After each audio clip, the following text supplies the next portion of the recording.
Hello, this is David Rovix with another episode of Fifth Estate Live, a weekly live stream broadcast that goes out every Tuesday at 10 a.m. Pacific, noon Central, 1 p.m. Eastern, 6 p.m. GMT, which also gets turned into a podcast. Fifth Estate Live is hosted by me and produced by Fifth Estate Editorial Collective member Peter Werby. We're broadcasting on the Facebook pages of Popular Resistance and KBOO Community Radio, along with my own Facebook page and channels on YouTube, Periscope, Twitch, VK, and LinkedIn. I broadcast on the same channels at the same time most weekdays since the pandemic hit and touring and playing music became impossible. On Mondays, it's Pandemic Open Mic Mondays. Anyone out there with a song, poem, or rant is encouraged to sign up for the next one, which you can do at davidrovix.com/POMM. On most Wednesdays, Thursdays, and Fridays, I've been interviewing friends and comrades from different parts of the world who I might be hanging out with in person if I were touring. I call those shows Discussions with David.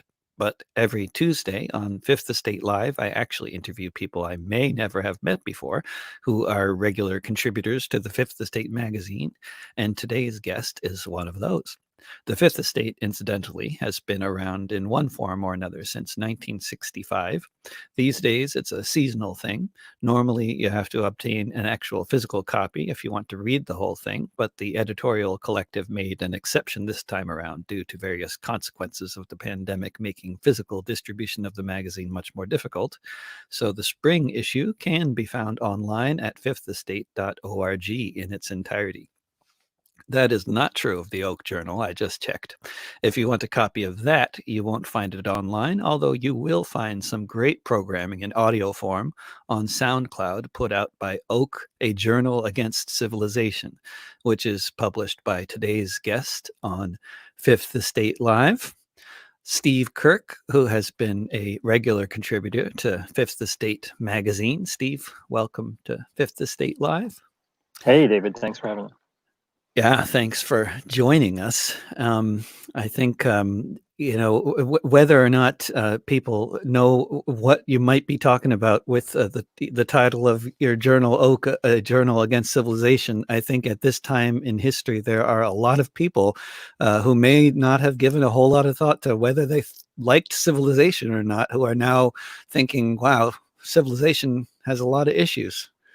I wonder if you could just start with putting just what are your thoughts on, I mean, I know it's a totally overwhelming question, so I'm sorry about that, but it's an overwhelming time. What are your thoughts on the current moment in history? Well, I think, we're looking at so many cascading crises that are happening, and it can become really easy to get myopic about how we analyze any one of them. And I think that the critique of civilization, and which will just mean the totality of mass industrialized society, for the purposes of what I'm about to say, I guess, is that all of these crises there's always another one waiting in the wings. For instance, we're dealing with an ecological crisis in the pandemic, and there's this. I mean, in America at least, there's this real propensity to try and say that it's not real, or that it doesn't exist, or that we have a propensity to deny all ecological crises in the United States, particularly. But it is actually just one of a series of things that have come from the totality of civilization. And the pandemic, I mean, for me, where I go immediately is we have a lot of focus on individual events, whether that's the pandemic, whether that's police murder, whether that's decolonization. All of these things are critically important to focus on, but they exist within a totalizing system that exists across the globe, and that has foundations in division of labor, agriculture, fundamental aspects of society. And there is, of course, many ways that we could analyze this, and Oak is kind of a place where we look for a lot of different ways of people analyzing it, so we can have an active and vibrant discussion and not a siloed ideological one. So where I getting back to your question, I kind of always go to, well, what's the next thing. We're all on edge, waiting for the next moment in which we have to really be attuned and so attentive to our reality, at least the media reality, if that's the only one we can get, that uh, we have hurricane season coming up. We have fire season coming up. So all of the crises that we've talked about for the last, well, for hundreds of years, but let's just talk about the sort of like technified modernity, oil age. All of those crises haven't gone away. Water use, nuclear power, climate change. All of those, all of those are still there in the background, right?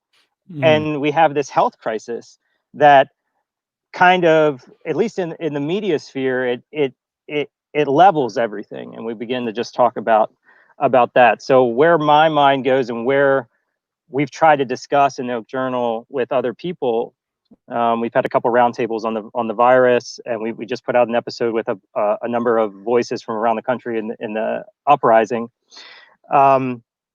Is trying to look at what's coming up, not to be like forecasters, but to just keep to not be solely focused on whatever the narrative is at the moment, but try and keep our focus on the totality and resisting that totality, or trying to leave it, and help other people leave it as well. So that's really our focus, and that's really where I go with this current moment. Is I'm really, I guess on a personal level, I'm nervous about what the next crisis will be, because Mm. I do think that it's coming, and I don't mean that it's accelerating faster and faster and faster.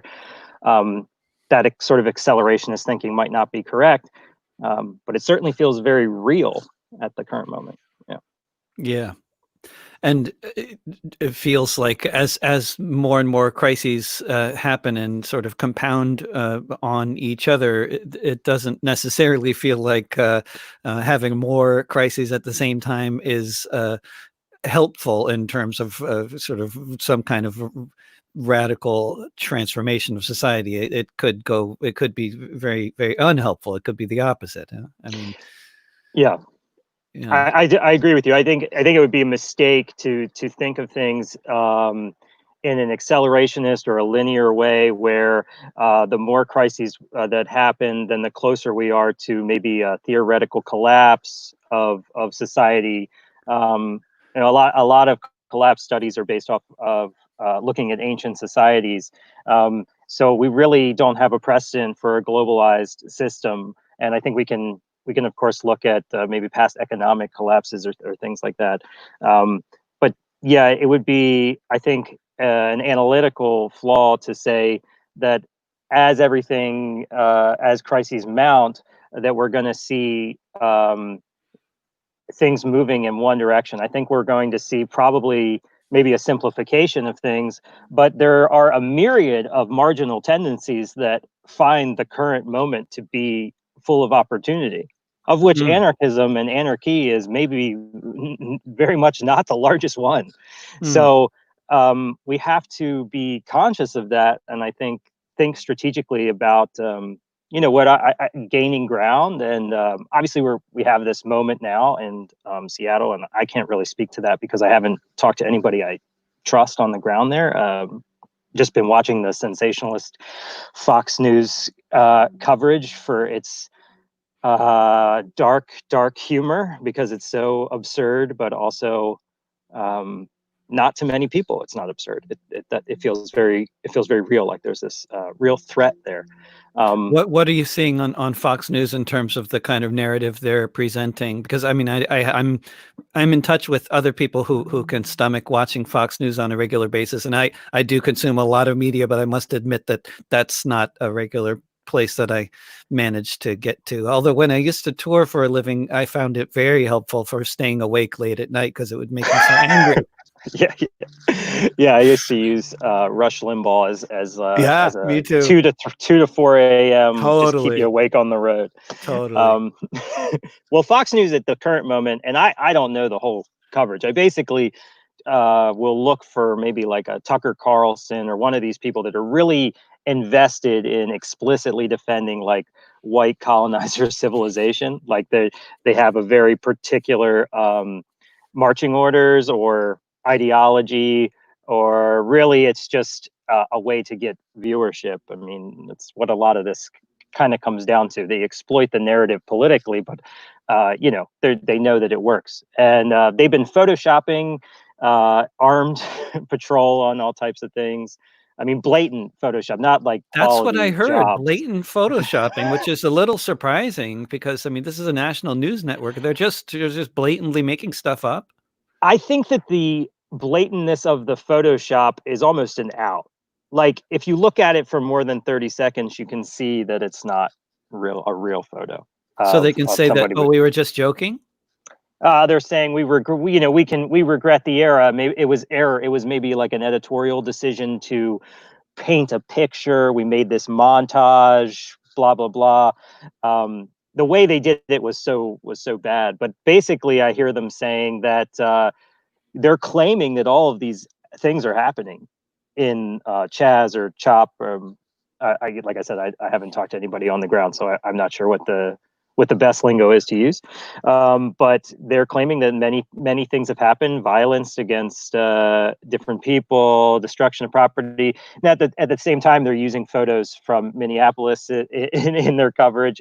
So some stuff like that is just very blatantly propaganda. But they're clearly trying to say that this represents what a rejection of policing will lead to. A rejection of authority and policing is going to lead to anarchy on the streets, and anarchy in the most pejorative sense they can use it. And that you're going to have, at the same time that you have anarchy, you supposedly have these leaders, and you have this massive contradiction in the coverage that we can just sweep under the rug. Nobody seems to be willing to pick up on that, but they want to show it as this is what happens when you let it go. It turns into they try and mock it. They try and say that things are really bad, that you don't see a lot that's bad, because in the morning and the evenings it's really calm.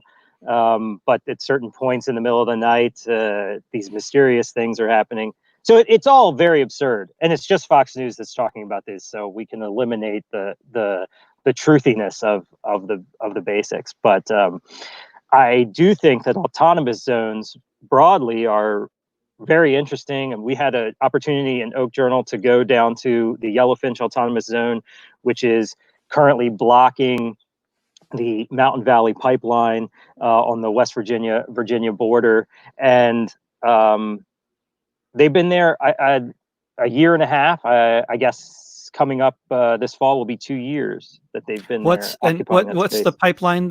Which pipeline is this? That's They're blocking the Mountain Valley Pipeline, which is occasionally confused with the Atlantic Coast Pipeline, which actually the Atlantic Coast Pipeline was just had a favorable ruling yesterday in the Supreme Court. But the Mountain Valley Pipeline basically transports fracked gas further east from where that is now. It's currently being built. It's currently being laid. The pipe is being laid, but there's a tree sit that's in the way at the moment. Yeah, they've actually 2019 was the target year for getting it going, and that came and went. Because of people on the ground, or because of resistance. Yeah, they've just had so much local resistance, whether that's like locking down. It's a real diversity of tactics, whether it's the established autonomous zone that has a lot of support and a tree sit, or that is people going down and physically locking down in acts of civil disobedience. But then there's also been other tree sits for other sections of the pipeline going back a number of years. And this is a years long struggle. It's got an incredible support network.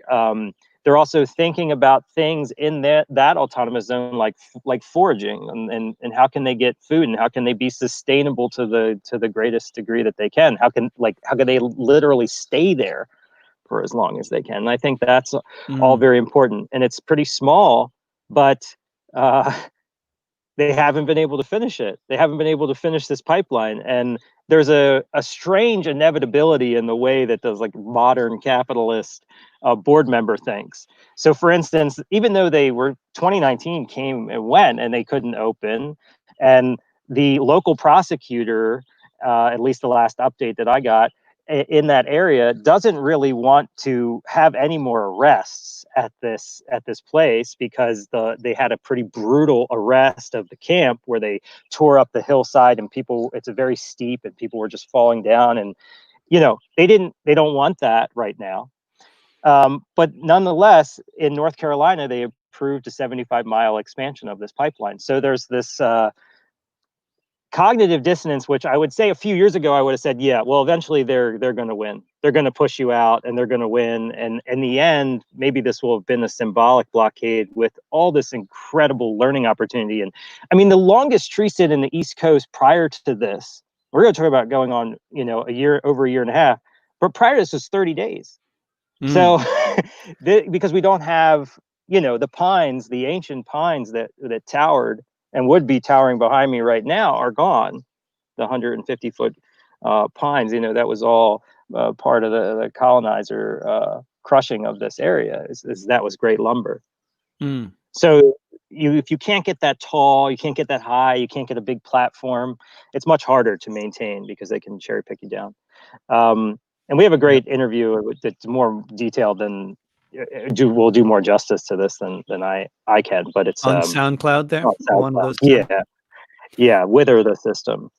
And speaking of SoundCloud, the sort of platforms that you have chosen for trying to communicate, and I mean also get the impression, not obviously from some of the material on SoundCloud, some of the people you've interviewed, that there's you're exploring, among many other questions, the question of how we communicate and how technology, different forms of technology, affects how we communicate, and which is something I think a lot of us are thinking about a lot more than we have in a long time, probably for the past 10, 20 years, with all kinds of new forms of communication that have all their own problematic aspects to them.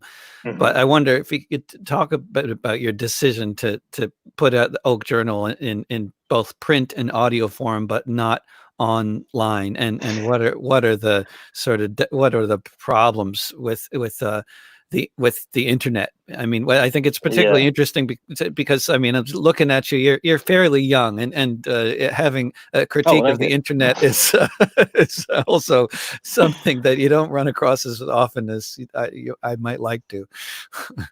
Well, it's great that my youth comes through on this stream. The wrinkles are all hidden by the internet. You just got some really good visual processing software running there. Yeah, it's actually well, actually, that's interesting, because I do think that that's even part of it. In that there's a certain level of a adeptness to technology that certainly comes with my generation as a millennial, I guess.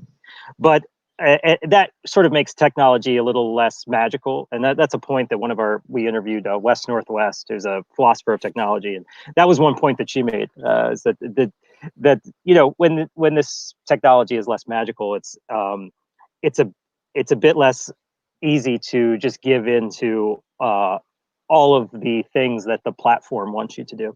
But to your question, it was a very difficult decision to try and figure out what was the best way. I mean, I'm not ignorant of the fact that most people who are engaged in radical politics and radical thinking are online to some degree, right? And they're getting their updates mostly online. The days of exchanging lots of letters is kind of gone behind. And even in Oak, we exchange now sometimes USB with people who don't have internet access. But it's all moved in a weird direction.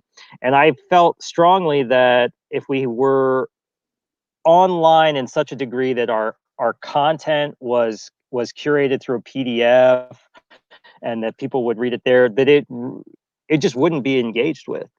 And I don't know, I write in the journal, I don't know how successful our decision will be to be curated in audio format, often in very long episodes. Sometimes our episodes are like, an hour and 45 minutes long, and only be in print.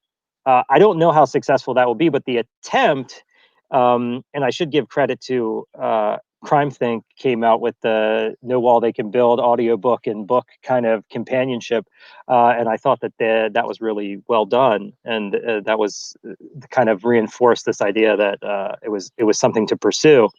But the idea is that people would have to spend time and actually contemplate what's going on in there. I think trying to get away from distraction is really the number one thing, and I think that's what a lot of conversations that I've had since the technological world has become so ubiquitous, especially with social media and the immediacy at which people expect responses and things like that, has been a lack of contemplation and a lack of really letting ideas sit with you for a minute. And there's a time when that doesn't make sense, right? There's a time when action is more prudent, but oftentimes we sort of trick ourselves into thinking that we're being more prudent by reading lots of things or absorbing many different pieces of information, little tidbits here and there, or little factoids, when in fact we don't remember those things long term anyway, and we have no analysis to really ground those ideas. So yeah, Oak's attempt is to go print and audio, and we're still seeing how it goes, but we haven't received many long form letters, a few, but that's the dream. We'll have just piles and stacks of long letters that we can publish and type out. I would love to type those up and print them. Yeah. And read them in the audio Oh form. yeah, that would be great. I think that would be it's strange because of course you also think about what's good content, and you start to think, well, am I contradicting my very purpose here by thinking like, well, what's the best content? But we're all walking a line. I mean, we're all existing in this Yeah. massive contradiction and hypocrisy. So Yeah. we do the best we can. So just to say that you are listening to Fifth Estate Live, which comes to you every Tuesday on various platforms, including the Facebook pages of Popular Resistance and Cebu Community Radio.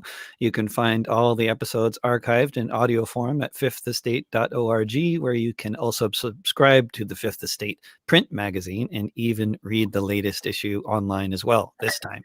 We're talking to Steve Kirk, who has articles in the latest issue and the summer issue coming up.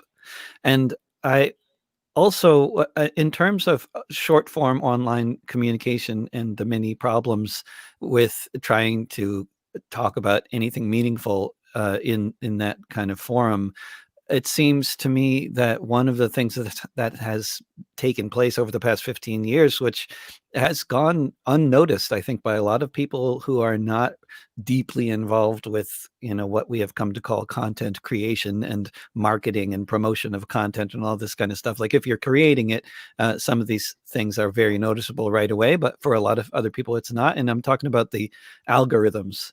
And I wonder, like, what do you think about that? And how much it's impacting people's ability to communicate and how little people realize they're being influenced by these algorithms. Oh, I think that people are incredibly ignorant of the fact that they are at any moment that they're using their phone, particularly if they're using it with their identity without any protection, and they're using that same account to then browse the internet at home on their desktop. They are being driven and corralled into different spaces all the time. And it requires, I mean, if you're going to be using these things, which most people are, obviously people who are watching this are, then we need to be pretty militant about pushing back against being corralled into those spaces and to being shown curated content over and over again, or to be put in with these associations. Like, think about QAnon, which is like a conspiracy theory in the United States. That there's a person with high level intelligence, and they put these drops out on the internet. And they tell the real truth, and it's got this whole religious aspect to it. Well, the conspiracy is not important, except that it is ridiculous. So as long as we understand it's ridiculous, we can start to think, well, how is it that people who are watching like country music videos on YouTube end up like getting indoctrinated by QAnon? Right? It's because these algorithms don't care about you. They don't. These companies don't care about you and what you get into and whether or not you are totally taken down the rabbit hole. They, that's great. That's more As long as time they that you're keep going your to eyes on spend. the screen. Yeah. Exactly. If you get addicted to anything, it doesn't matter what the ideology is that you decide to get addicted to, pursuing, whether it's on YouTube, Instagram, TikTok. I mean, the whole cornucopia of social media.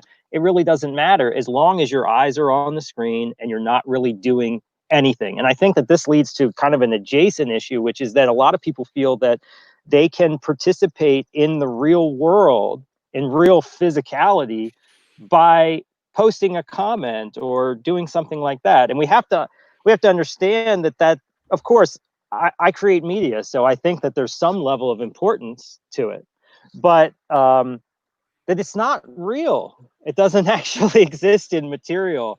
And the same thing when you type a response to somebody who's made you mad on the internet, and you type your response to them and they read yours, and you guys you get into it. Well, that really didn't happen. What would happen if you picked up a phone and had a time-based conversation with that person? Would you allow yourself to say the same thing? No. Um, yeah, exactly. Or face to face, right? Yeah. It's so So easy. unlikely that you would So actually unlikely. call each other those names, and that you'd take such extreme positions so quickly. And yeah, the sort of ability to read each other's emotions is not there, and the subtlety of communication. Yeah. But that's all tied in. That's all tied Hmm. into this keeping you addicted to the screen.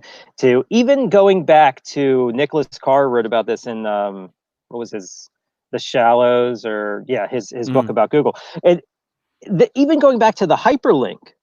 The hyperlink was instituted as the same form of distraction, which was, look how much more interesting we can make these printed articles. We can Mm. put links to information in there. Well, it turns out nobody was reading the whole article because they kept clicking the links, especially kids.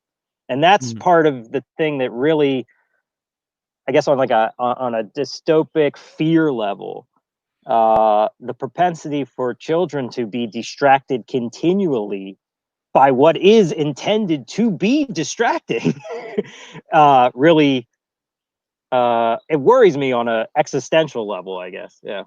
That the whole purpose is to distract people, and then it's working, and then you end up with so many people who have such an inability to focus. And Right. yeah, that's it's a but what about, I mean, as sort of obviously dystopic as, I mean, if anybody pays a little attention to these algorithms and how they feed conflict and feed you conflict, and make you distracted as a matter of purpose, like, I mean, this kind of stuff is sort of like, it seems like about as obvious as dystopic communication can get, but at the same time, looking back, bigger picture, as a professional storyteller myself, basically, so, musical storyteller, it has long struck me that probably one of the worst things for oral historians and storytellers and bards and troubadours and all sorts of other people was the advent of the printing press.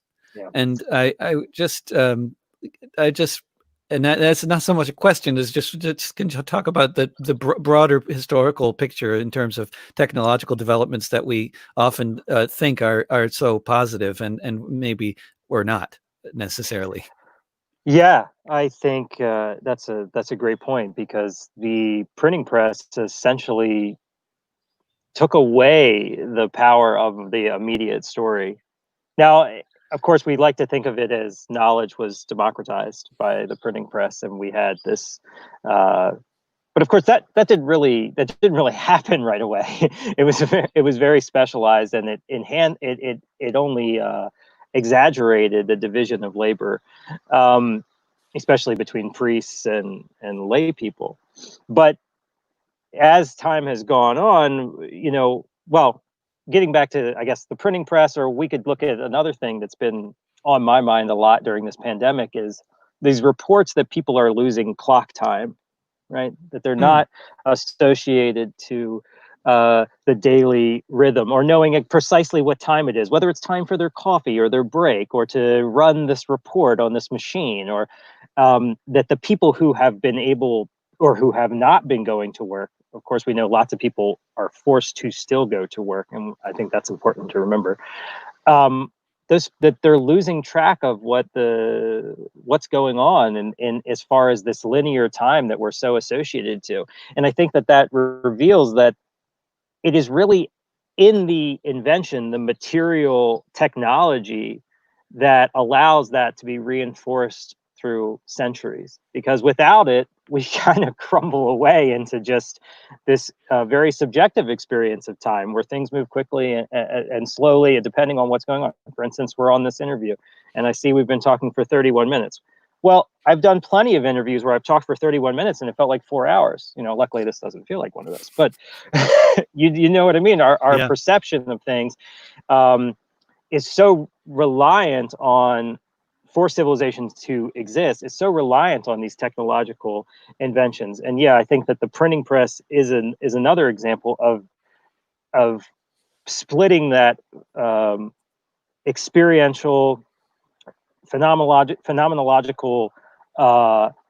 reality of experiencing knowledge through direct communication with another person, or a non-human animal. All of that is further separated by, and I even feel it when I'm, trying to tell myself I need to finish X, Y, and Z books. I mean, this is sort of like the radicals paradox. You always have these books that you need to finish reading, right? And it's a very solitary activity, reading a book, isn't it? Right. I mean, it can really provoke loneliness and depression if you do it too much. Yes. I mean, I remember as a teenager, I stayed with a member of the RCP for a summer, and they were trying to recruit me into the Communist Youth Brigade. And oh yeah, was this for a summer in Los Angeles or something like that? A summer it was in New York. It was New a York. family member, and we went to all the conventions and did a lot of protests and whatnot. But I remember at night they would a lot of the people in this apartment, they would be drinking and solitarily reading Babavakian. Wow. And it Interesting. struck me that if we all sat down and talked about this, maybe the absurdity of it would be quite evident, because I mean, I'm already sure that this is pretty off. This is pretty off just by the title or the the layout, or the inside front of the Revolutionary Worker, whatever you want to say. But I think that you're right. That is a very solitary thing, and not just in human communication, but also in our communication with the non-human world too. I think we've lost an incredible amount of intimacy um, with all living things, and the way that we weave around through the world. And one of the things that really interests me is that this conception of how we look at the world as a network, where we have all of these nodes, right? These individual nodes, and we sort of send messages back and forth. That's a very mechanistic, technological metaphor, but people perceive that to be basically how life works. That we're in this network, and you're in my network, and this tree over here is in my network, and I might go touch it, and that'll be a communication between two nodes. And I think that that's just a really bad metaphor, because in reality, we're just constantly interweaving. Tim Ingold, an anthropologist, talks about it as lines, and that as we weave ourselves through our world, especially in a geographic area where we're all inhabiting the same space, then those lines, if we were to look at those over time, those lines create a meshwork, and that really is an indicator of the tightness and the intimacy of a community. So I think that leaving behind this mechanistic approach is really important, and books, as important as they are to have a good analysis, we have to be mindful of all mediators and make sure that we're living in the world, being of the world, which we can never stop being in the world, but we can. Humans have the ability to sort of psychologically remove themselves and feel as though they're no longer there. I got away from your question, but no, that was no. I don't think you did actually. That was great. Anyway, just to make the what is this called? The station. If it would be called a station ID if we were on a station. You're listening to Fifth Estate Live, which comes to you every Tuesday on various platforms, including the Facebook pages of Popular Resistance and Cable Community Radio. You can find all the episodes archived in audio form at fifthestate.org, where you can also subscribe to the Fifth Estate print magazine and even read the latest issue online as well this time. We're talking to Steve Kirk, who has articles in the latest issue and the summer issue coming up. And one of the things you've written about recently, at least in terms of recent issues in the Fifth Estate and elsewhere, is some criticism of the Green New Deal. And I wonder if you could just bring viewers up to speed on what and of course, obviously, or maybe not obviously, we certainly, I'm sure, the people watching include lots of people who are big fans of AOC and Bernie Sanders, and I wonder if you just what's your critique of the Green New Deal? Yeah. Okay. And the New Deal. You also mention the New Deal, which may have not been quite all it's been sort of cracked up to be by revisionist historians that would like to imagine that Roosevelt was more of a radical than he really was. Okay. All right. So not to ask too big a question all at once or anything. Yeah. Okay. Let's go to the New Deal. No, my feeling on a lot of on basically all of these large legislative packages, and I've worked in political transcription, and I've had the unfortunate task of really being intimate with how a lot of legislative process works. I think that these legislative packages are at best, they don't do anything. At best, they simply reconstruct the bureaucratic measures by which we measure different outputs to the environment, and they incentivize. Which this is the main way that legislation works: is they incentivize new types of construction. They don't in any way, and the explicit purpose is to not stop growth.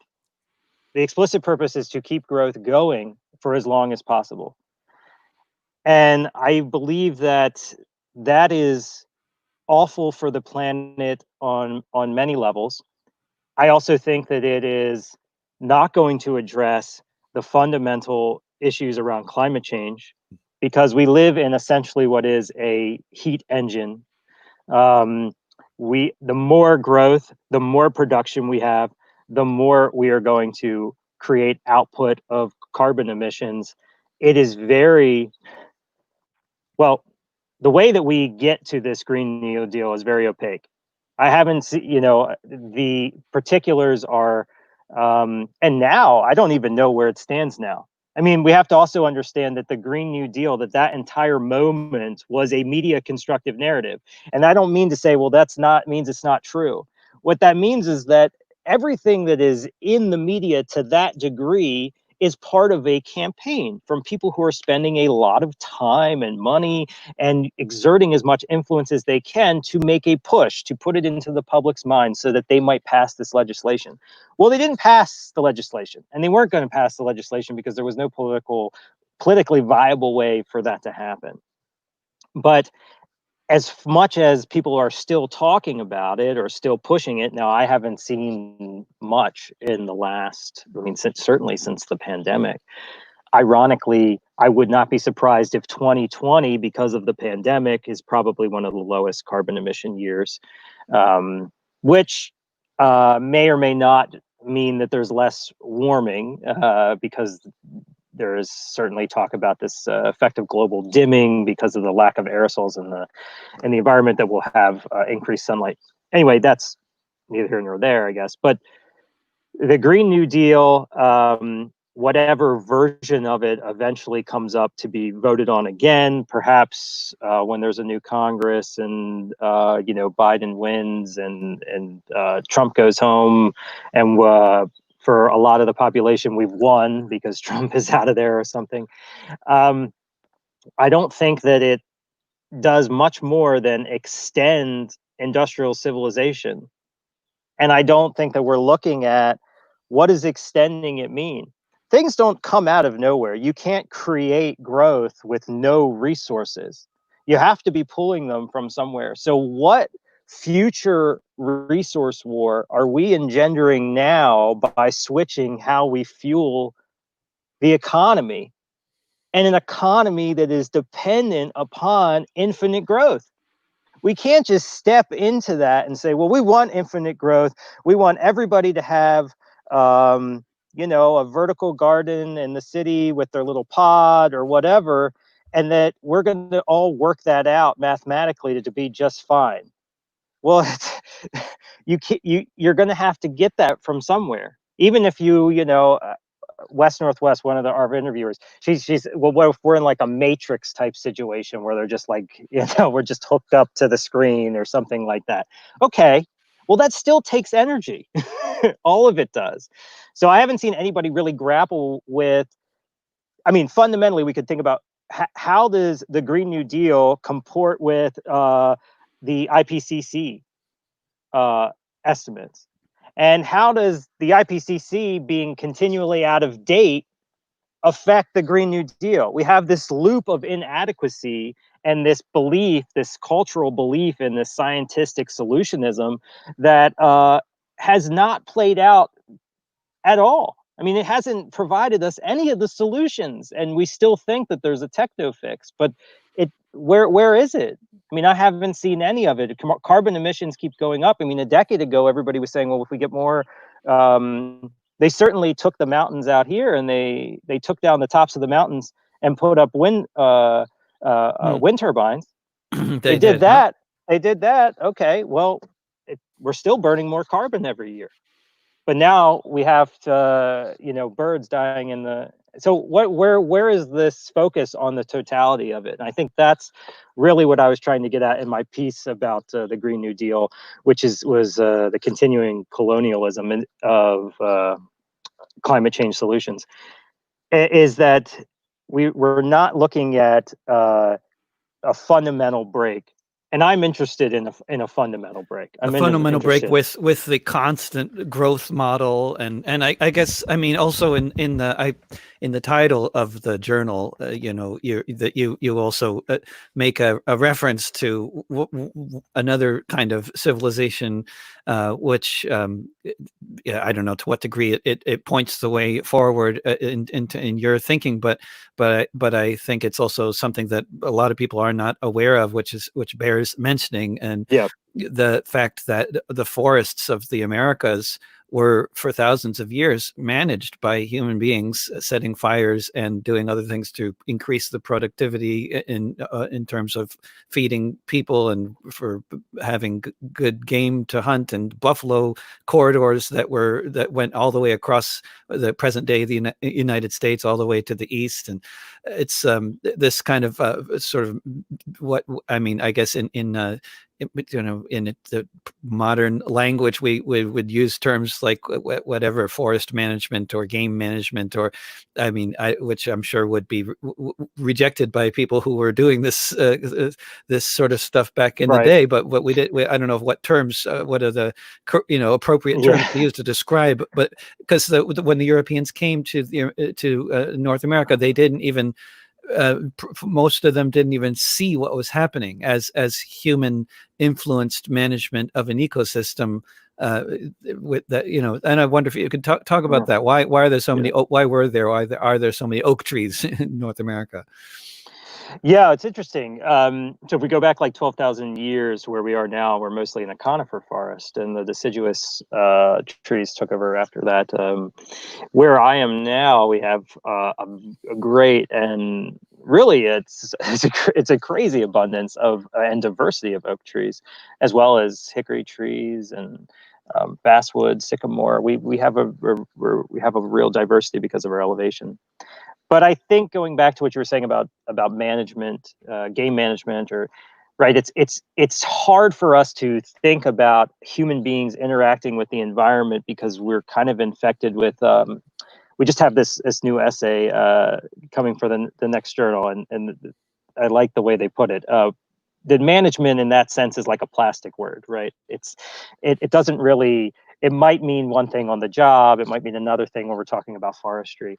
But for me, I like to think of it as human beings are fundamentally, we are animals, right? So we like to think of human beings as either being pristine non-participators, and that's sort of like the golden, ecologically, it's like, well, if we just leave no trace and don't participate and watch it from our walled garden, then we can let the earth really return.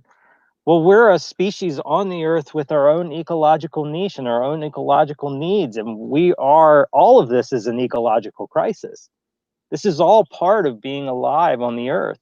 So I think we have to get past that sort of very Western siloed, we have these discrete categories of management. We have to get past that, and we have to learn. I mean, we're so far behind on learning really how to sustain a life way outside of civilization. I mean, most people probably can't garden enough food. Maybe they can after a few years, so they could figure it out. But this is a long-term, multi-generational process. Um, and yeah, I'm getting away from what you had asked. Can you remind me what you had said? Now, what was the question? Everything was getting much to about the oak, how Yeah, many oaks there are, and this question of management and how society. Because I yeah, mean, there's this. It also it's the as you're. I don't know if you were going there, but the sort of among environmentalists, the sort of Western environmentalist movement for a long time, there's been this fantasy about sort of the great wild, this is sort of detached mm, from humanity, and that's what you're yeah, getting at too. Is that humanity actually is part of nature and can actually interact with nature very sustainably in a way that's right. you could using another sort of wrong kind of term. Really, it's sort of a win-win. Hmm. As from the it's another one of those Yeah. troublesome terms, but it's humans Well, can prosper, and also trees and other creatures, and yeah. can all prosper at the same time. It doesn't fit rigid ideological barriers of, particularly of morality. It requires a certain dynamic approach to living in order to sustain yourself in a land base and to develop intimacy with that land base. You can't simply walk in and say, okay, well, I read this book on permaculture orchards, and I'm going to start a permaculture orchard here, and I'm going to in 20 years, I'm going to be eating nothing but apples and pears and cherries. You know, um, I have a lot of experience with that out here right now. That there's a lot of people with that idea. They read a book. They come from DC. They read a book on permaculture, and they come out and they think they're going to be feeding themselves in a couple years. Well, the reality is that there's food all around us. There's life all around us, and we're constantly interacting with it, even when we think we're not. And our ignorance of the fact that we are always having an impact doesn't change that we're having an impact.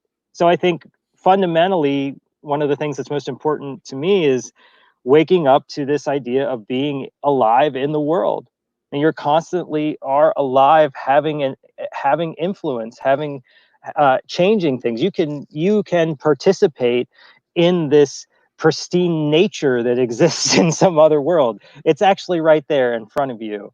And um, the oak is a great example of we. And I've also been very much interested in hickories lately.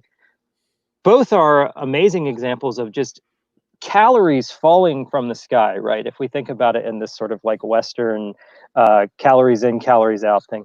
Okay, they're just falling from the sky, but because they require some amount of work and knowledge, which is really not so great, um, and probably makes us feel very fulfilled, then um, we kind of look at it as this other thing, and it would be easier to go to the grocery store. It would be easier to do all these other things. Now, of course, we're enculturated into that system of subsistence, and it is fundamental to the powers that be maintaining control that we keep doing it. Because if everybody starts being able to feed themselves or teaching other people how to feed themselves and really working at that diligently, well, that's the backbone. Now, of course, now we have so many other things that the capitalist economy tells us is a necessity. So it isolates us from our friends and our families, and then tells us that we can connect with its tools. It can serve as a replacement for these fundamental needs. And you can look at that even in commodity prices, right? You see that commodities have constantly gotten cheaper. I used to work with egg farmers, and it was like you see everything they were doing to try and have really a high quality situation, and and, and then they would say, well, why can't I sell these for more? It's like, Hmm. because we value a Kindle book more than we do calories of good food. So until we kind of get out of that mindset and replace uh, the priorities of ease, frictionlessness, and sort of just pleasure, so we have to kind of replace those with um, being alive, being aware, and experiencing what we're doing. And I think it's a far more fulfilling life anyway. And I think there's a fundamental question um, as to how. Well, I'll leave it there. Yeah. Um, the situation, Steve, in where you are right now in terms of the critique that you have developed, I imagine must play into it in a big way, because from my observation, having spent a fair bit of time in pretty much all 50 states, the state you're in is, while it has so much beauty and so much rich cultural heritage, it's in so many ways in such a wasteland in terms of what's been done to Yeah. the mountains, and it's such a perfect example of what's wrong with industrial civilization in this state that used to be completely mountainous, which now is filled with valleys that are completely full of toxic sludge and mountain tops Yeah. that have been removed. Although when the forests grow back on top of the mountains, it can be kind of nice to look at, and it's a weird kind of beauty that can redevelop in places that have been destroyed. But I wonder if you could just talk about what's Yeah. the situation there. Yeah, I would just say at the top, it would be. I think it's a mistake to think that because we lose like apex ecosystems, or because we lose old growth forests, that um, these areas are dead or lost, or are not constantly, that life is not constantly trying to occupy all this space and create diversity. It's always happening. So um, but it is nonetheless incredibly tragic. And of course, some wounds that are created in that time are never healed, and we lose species. We lose ecosystems that will never come back. We're West Virginia, so-called West Virginia, is the hmm, it is a place that is incredibly beautiful, that has some of the largest national forest on the East Coast, that's accessible to something like 60% of the United States population within a day's drive. So we are the playground for lots of rich folk who come in and want to go off roading in their $100,000 aquatic equipped uh, forerunners, and they just destroy whatever they want. I'd say there are a fair number of mountain bikers who have the same have the same belief. We have pipelines crisscrossing through the state, the Mountain Valley Pipeline, the Atlantic Coast Pipeline. There is a forest, a state forest. Now, our state really doesn't like to keep forests. They like to national forest to take over. And they like it to be national forest, not national parks. That's very explicit and purposeful, because the national forest is an agricultural zone. Now, the state forest, there's a beautiful state forest called Cumbrae Bow. It's a few hours away from where we are now. And it has one of the last native trout populations in the state. Now, people will argue that they're all over in some degree, but this is not stocked. And you have to, when you drive there, you realize how isolated this waterway is and how unique this ecosystem is. And when you drive out, you realize that a couple miles outside is where the ACP is going to run through. Just a couple miles outside, one of the last remaining native trout runs. And what's so important about these native trout runs is that the fisheries don't breed native trout. They breed rainbow trout or golden trout. And of course, they send out a notice that their trout are going to be in the river. And I mean, you'll see traffic in West Virginia when that comes out, because the people just rush and they fish them all out of the river. But a native trout population like that has been persisting and existing on its own for thousands and thousands and thousands of years. So I think on some level, I'm hopeful that things like that can stay in West Virginia. But at the same time, we're a state that is very much a victim to this right-wing political philosophy of just, for instance, West Virginia, wild and wonderful, our tagline, right? And they changed it. Now they changed it back to wild and wonderful, but for a few years it was open for business. And that pretty much says it all. So you had, where they couldn't do mining, they were putting up wind turbines, and they were saying, "Oh, we're going to be ahead of it." Well, they're putting up wind turbines where there's no population. So I mean, it's dying on the transmission lines. I mean, it's just to get grant money or whatever. They're always looking for the next little bit of money here. And I think that this area has a lot of potential. There's a lot of places in the national forest where I think people could probably start a community, and nobody would ever find out about it, or they would find out about it many years later. And I think that that's pretty radical and pretty cool.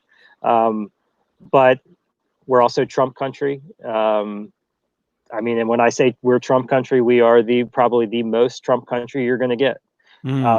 When Hillary Clinton said deplorables, everybody in West Virginia thought they were, because of Talking the cultural legacy. Yeah, because of the cultural legacy of the New Yorkers Appalachia. Talking about us again. Yeah, exactly. And even people who you wouldn't think, a lot of the bluegrass community. I'm not real into bluegrass, but it's very big out here. And when the Trump became the candidate, it was all of a sudden it was a real rallying behind him. And wow. I didn't understand it, and I still don't understand it completely.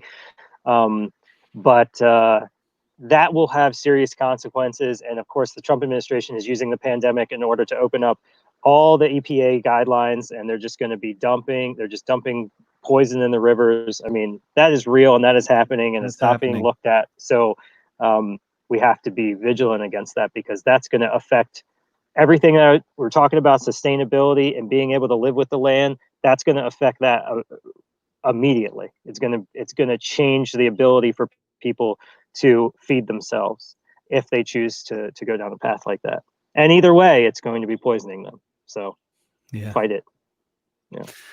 Steve, it's been such a pleasure talking to you, and we could talk easily a hell of a lot more, and hopefully we will soon. But it's always my problem with these hour-long interviews is you can never get to actually that many different topics in an hour. But that's how it is with time. But thank you. Like I said, there are fast hours and short hours, and this was a fast good one. So thank you, David. Yeah, thank you, Steve. Talk to you soon. All right, talk to you later. Bye-bye.